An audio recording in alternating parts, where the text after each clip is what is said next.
විශේෂයෙන්ම අද පාර්ලිමේන්තුවේ ඉදිරිපත් කළ තිබෙනවා පරිපූර්ණක ඇස්තමේන්තුව. දැන් අපි බලමුකෝ මූල්‍ය විනි. මේක අනුව ශ්‍රී ලංකා ටෙලිකොම් ආයතනයේ ප්‍රතිවගත කිරීමට. A supplementary estimate was presented to the parliament today. Let's have a look at the financial discipline involved in this. According to this, 1.3 billion rupees is allocated for the restructuring of Sri Lanka Telecom. So is there any financial discipline in allocating such an amount for the sale of SLT? Next is an expenditure estimate for the president. What are these additional expenses? 200 million rupees is allocated for president's overseas tours, fuel and vehicle maintenance and to settle the areas. The president should be the first person to comply with financial discipline. Where is the president's financial discipline if the allocations made from the budget for overseas travel and vehicles are not sufficient and an additional 200 million rupees is requested? He has travelled to the UK 4 times, Japan twice and is to engage in the longest tour undertaken by a president for around 2 weeks. In 14 months, he has undertaken 14 overseas tours. Have previous presidents travelled in this manner? He either goes to a wedding or a funeral. He only goes for a summit that is not attended by other world leaders. What is happening here? Should we continue to maintain such a person? They say the country is in an abyss. However, rice, milk powder, diesel, school supplies and medical equipment are subject to VAT. After taxing the people, the money is used for the president's overseas travels. When former President Mahinda Rajapaksa travels to parliament from the Vijayarama residence, an ambulance follows the convoy. The health minister is well aware that some hospitals in the country do not even have an ambulance. He needs one for 15 kilometers. These are patients. How is it that Namal Rajapaksa continues to occupy state residences? The father, son and uncles are all living in state residences. They should be ashamed of this because they claim they come from the Madabulana Valawa.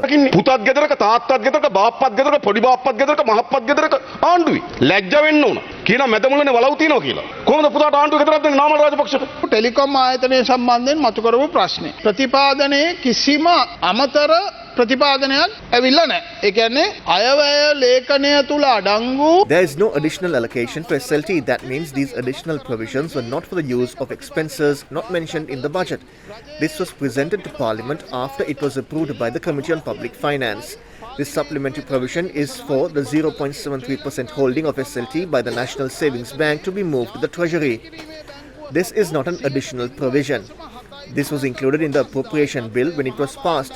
The second matter is regarding the president. The president has carried out a mammoth task to stabilize the country economically within these provisions and provided leadership as well.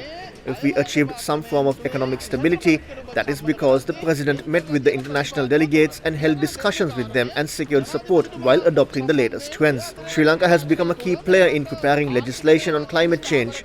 That is because we operated by understanding global affairs. In addition, these provisions include funds to renovate the state enterprises that were ruined, to which people like Anuru Kumar Dissanayake were a party to.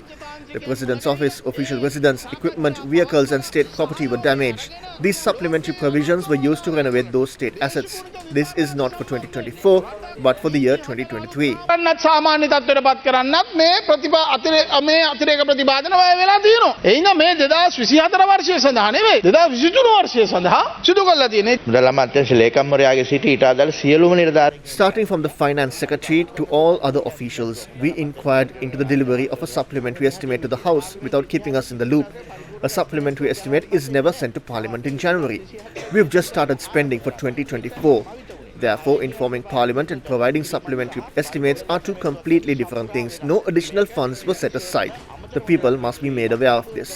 මේන්තුවක් නෙවෙයි සභාපතිතුමනි. මේක මේ රටේ ජනතාව දැනුවත් විය යුතුයි.